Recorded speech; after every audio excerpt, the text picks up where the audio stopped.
describes sulfur residues on the World Trade Center steel. The New York Times called this the deepest mystery of all. Sulfur slightly lowers the melting point of iron, and iron oxide and iron sulfide had formed on the surface of the structural steel. Sulfur used with thermite is called thermate, producing even faster results. Well, we know that the molten metal pouring out of the South Tower is not aluminum, because aluminum is silvery in daylight conditions, which is what we had, of course, in the morning of 9/11, when it's poured out in its molten state. VEMA helps us quite a bit. They say that there's evidence of severe high-temperature corrosion attack on the steel, including oxidation and sulfidation. Oxidation occurs only with extremely hot fires. And sulfidation, of course, is evident with the sulfur added to the thermite, which makes thermate. So the chemical analysis shows this intergranular melting that FEMA also found. Again, fire does not melt steel. Normal office fires, 12 to 1400 degrees, does not melt steel. And yet you see the zebra-like intergranular melting, which is the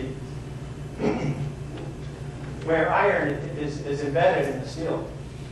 Capable of turning a solid steel girder into Swiss cheese, a 1-inch column reduced to ½ inch thickness. Its edges curled like a paper scroll, being thinned to almost razor sharpness, gaping holes, some larger than a silver dollar, like this piece of steel from the World Trade Center Building 7. Fires do not do this to steel. Did they investigate for unusual residues for NFPA 921? Well, no. FEMA and NIST says they did not look for evidence of explosives. Later in their report, they say, we did not find evidence of explosives. Well, of course, you're not going to find it if you didn't look for it. And they also say, NFPA, in your analysis, investigation, it's important to remember that conflicts of interest should be avoided. And of course, we're talking about these $10 million annual contracts. Stop that. The investigating engineers supposedly had. Well, they did have. So let's take a look at what fire also doesn't do to steel, normal. Steel in dragon-like lengths and contortions spoke for itself. Bent, deformed, without cracks. I found it hard to believe that it actually bent because of the size of it and how there's no cracks in the iron. It bent without a single crack in it. It takes thousands of degrees to bend steel like this. Basically, that buckling and tearing on the tension side, there's no buckling at all. There's no buckling at all. None of this is explained by the official story. All of it is explained by the hypothesis of controlled demolition with thermite, and it's even better. Chemical analysis done by Professor Stephen Jones, formerly of Brigham Young University, and other geologists and physicists find in molten metal samples, previously molten metal, very interesting chemical evidence. They say if thermite reaction compounds were used to ignite a fire, they produce a characteristic burn pattern. The white ash, the yellow, and the white-yellow hot liquid metal. Intense white reaction zone seen in the World Trade Center 2, and more unusual elements such as fluorine and manganese in the results. Of course, fluorine is an oxidizer used in thermate reaction.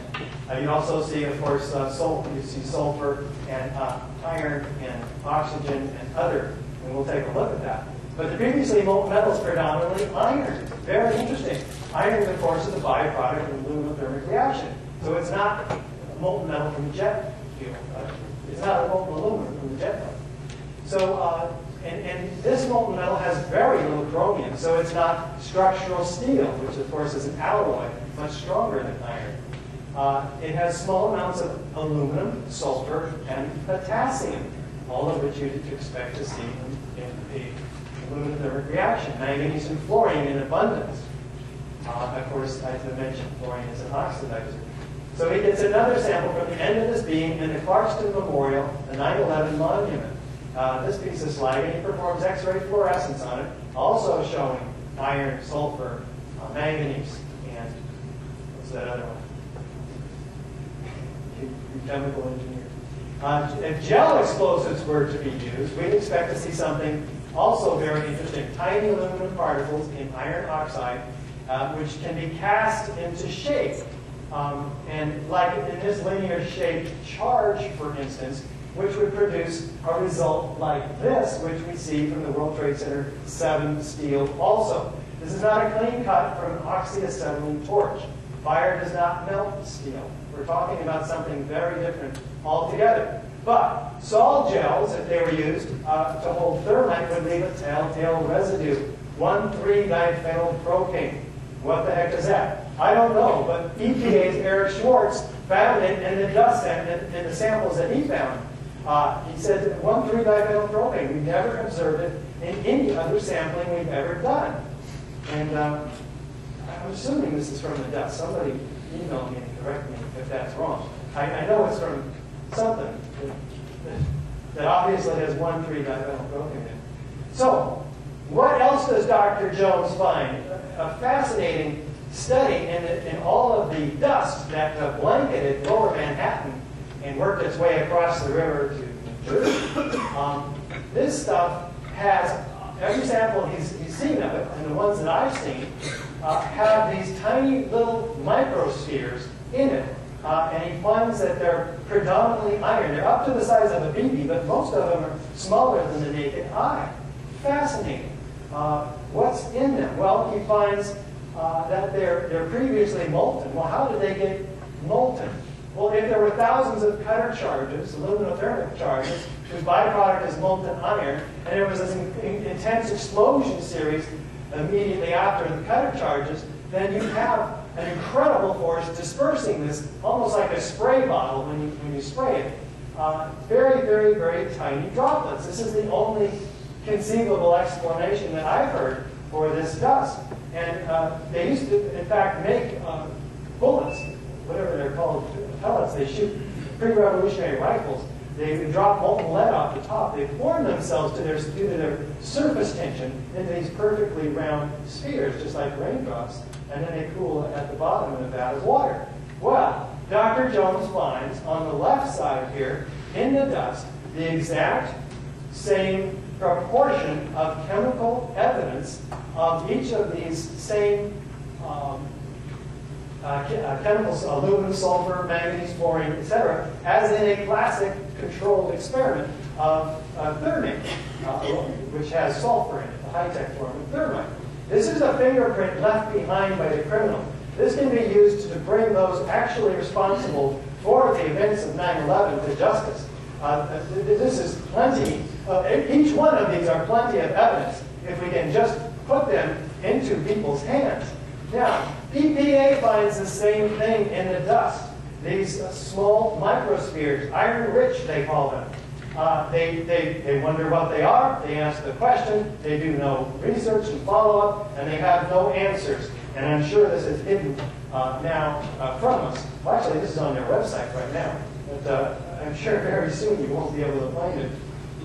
It's corroborated, okay? Well, this answers the question of why the tops of these cars might be all corroded with these molten metal pellets falling from the sky. It might also go so far as to tell us how the first responders, thousands of them, got so sick and how hundreds of them are dying now. Manganese, a very toxic chemical found on the top of the Deutsche Bank building, of course, the byproduct of the aluminothermic reaction. They have no idea where it came from.